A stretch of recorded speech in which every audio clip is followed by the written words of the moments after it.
যদি কোনো বেগুনের ভিতরে আপনি শ্বেতমাকালের শিকড় ঢুকে রাখেন 5 মিনিট পরে কোপ দিবেন, এটা কাটা যাবে না। দাদি যা তোর কোপ দেন থেঁতা হবে, কিন্তু কাটা যাবে না। কোনো লোকের হাতে যদি 5 মিনিট ধরে রাখে শ্বেতমাকালের শিকড়, তার চুল কাটতে পারবেন না, আপনি তার শরীরও কাটতে পারবেন না। আপনি ডাইরেক্ট দেখেন ব্লেড দিয়ে কাটা যাবে না। তারপরে আপনার এই শ্বেতমাকালের শিকড় সার্কুল পরে ফোন দিবেন, সুরা ফাতে পরে ফোন দিবেন শিকলে এবং একটা বিচিতে। শ্বেতমাকালের বিচি শিকড় মাদুলিতে ভরে ব্যবহার করলে ওই লোকের কোনো তারপর কোনো জাদুবিদ্যা চলবে না।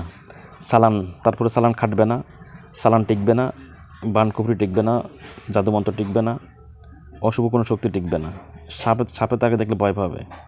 তো পাশাপাশি আখন্দ গাছের শিকড় দিবেন, পাশাপাশি শ্বেতমাকালের শিকড়ের সাথে আখন্দ গাছের শিকড়, আখন্দ গাছের শিকড় লগে দিবেন।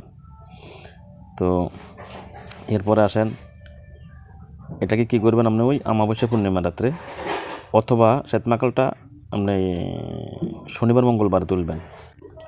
শনিবার তো আগের দিন সন্ধ্যেবেলা ইয়ে করবেন, তার গোড়ার মধ্যে একটা পানি দিবেন, আর তারপর নিমন্ত্রণ জানাবেন, বলবেন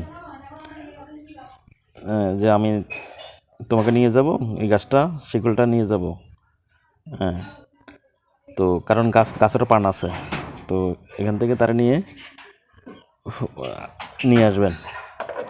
যদি অমাবস্যা পূর্ণিমা হয় সবচেয়ে ভালো, আর অমাবস্যা পূর্ণিমা না হলে শনিবার মঙ্গলবার তুলবেন।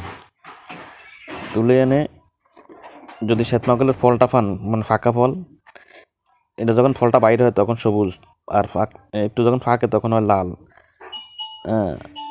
আর লাল হয়, পাকে গেলে লাল কালার হয়ে যায়, আর একটু বাতি হলে হলুদ কালারও হয়। তো এই ফলটাকে আনি শুকাইবেন, বিচিগুলো রেখে দিবেন, আর শিকড়টা পরিষ্কার করে শুকিয়ে রেখে দিবেন। যখন প্রয়োজন হবে, এটা বাড়ি বন্ধের শরীর বন্ধের জন্য অত্যন্ত উপকার। শ্বেতমাকালের মানে আরও বিষম উপকার আছে, যেটা বলি শেষ করা যাবে না। হ্যাঁ, শ্বেতমাকালের এই রাউসন্ডাল গাছ আছে, তারপর আমরা আরও অনেকগুলো গাছ আছে। আমি একটা ভিডিও দেওয়া আছে অনেকগুলো গাছের, ওখানেও দেখে নিতে পারবেন। তো বিশেষ করে আপনার আখন্দ গাছের শিকল এবং শ্বেতমাকালের বিচি, ফলের বিচিটা একটা ঠোলের ভিতরে ঢুকাইয়া হাতে বাঁধি রাখবেন, অত্যন্ত উপকার হবে। শ্বেতমাকালের বিচি এবং শ্বেতমাকালের শিকল এগুলো শুকাইয়া ঢুকাবেন, না শুকাইলে তো এটা ভিতরে হয়ে যাবে, নষ্ট হয়ে যাবে।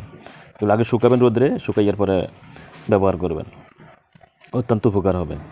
গুলি মারলেও গুলি ফিরে যাবে, অর্থাৎ কোনো ক্ষতি, আমাদের মারাত্মক আকারে কোনো ক্ষতি হবে না। সাধারণ ক্ষতি হইতে পারে, কিন্তু মারাত্মক আকারে কোনো ক্ষতি কেউ করতে পারবে না, কোনো তান্ত্রিক মন্ত্র করতে পারবে না ইনশাআল্লাহ।